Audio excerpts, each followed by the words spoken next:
people that got a vested interest in the family being destroyed. I'm gonna tell you something. I'm gonna get off this subject. You know, back in early 50s, before integration, before they came up with the integration laws when there was segregation, you know, we had our own businesses. You know, when you couldn't go in the white hotel, there was the black hotel, there was black restaurant. Everything that the white man had, the black man had, because he wasn't allowed to integrate with the white man. Yeah. But once integration started, not only did it break up the family, but it also broke up businesses and all kind of stuff. Yeah. You know what I'm saying? In our community. You know what I'm saying? Mm-hmm. Yeah, because even back in the day, you know, you'd be a black entertainer and you couldn't be going in a white establishments. You could perform there, but you couldn't probably stay there. That's when you had, like you said, black walls, you had black millionaires, because all that money was coming into the black community. You know, the black folk, you know, if you look at the GPA of the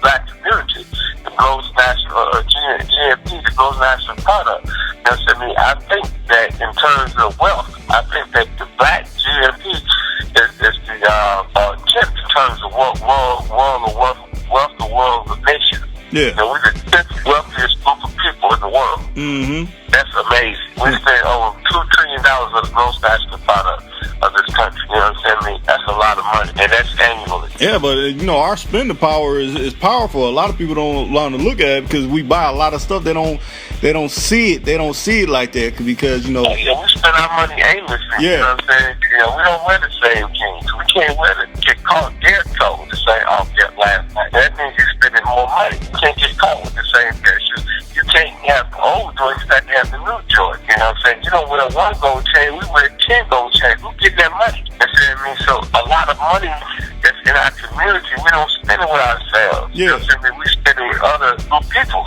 And that's why, you know, we are, you know, in the condition we're in. If we spend our money in our own community, we'll be able to hire each other. We'll be able to create jobs because there'll be so much money.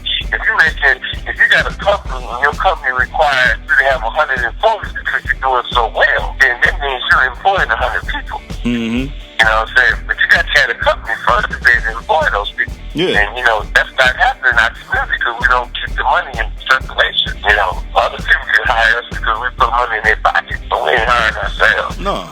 Yeah, and to me, that's where, you know, Black Wall Street came in good because it's like, okay, I got a business doing this. You know, your business could help me with, you know, what I'm doing. So it's like you're putting money in the person that's providing a service for you's hand as well, you know, on another level or something. And to me, that was broken up because they didn't want that. It's like, okay, we don't want you working for us and doing this. We go and create our own. Oh, wait a minute, you're prospering too much in that area too. So it's almost like that's even a double-edged sword. Like you get to prospering too much, and it's like it's a problem. Why is it a problem? Because I'm generating money and helping my people. Hey, but if you're talking about killing and you're talking about all this drugs, people that you make millions and millions of dollars. Yeah, but you cover that there too.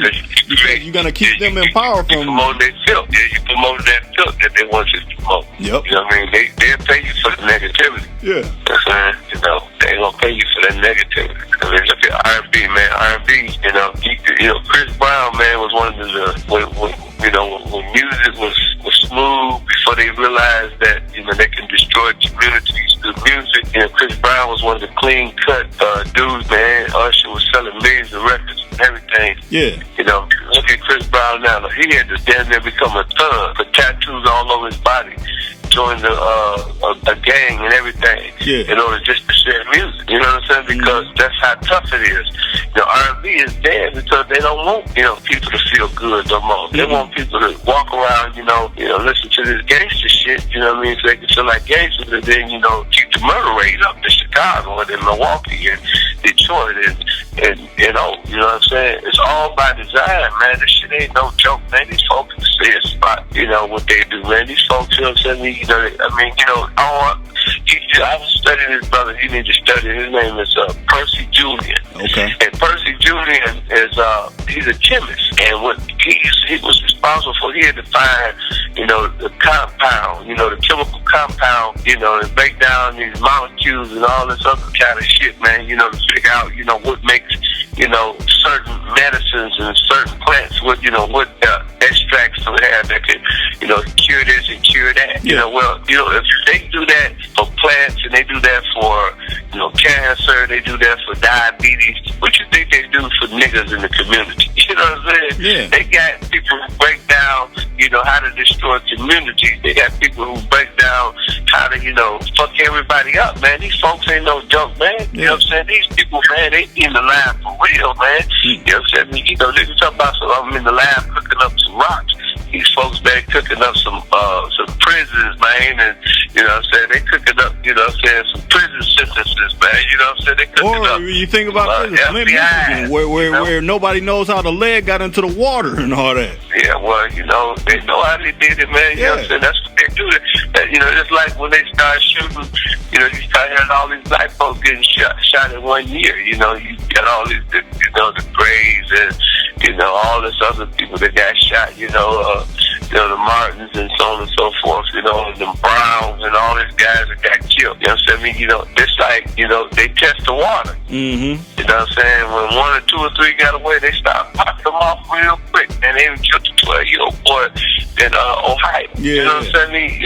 Well, the land might be nothing but an example. We might start seeing that a lot, because that's what they do. They put it in one community, see how the model works, and next thing you know, it's all over. You know what I'm saying? And all kind of little stuff that's so happy to happen, because they know that, society ain't gonna revolt. You know what I'm saying? They ain't gonna have a serious revolution. They ain't gonna take, up issues.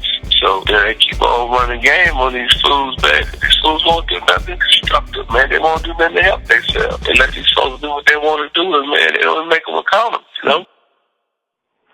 Too cool for calm.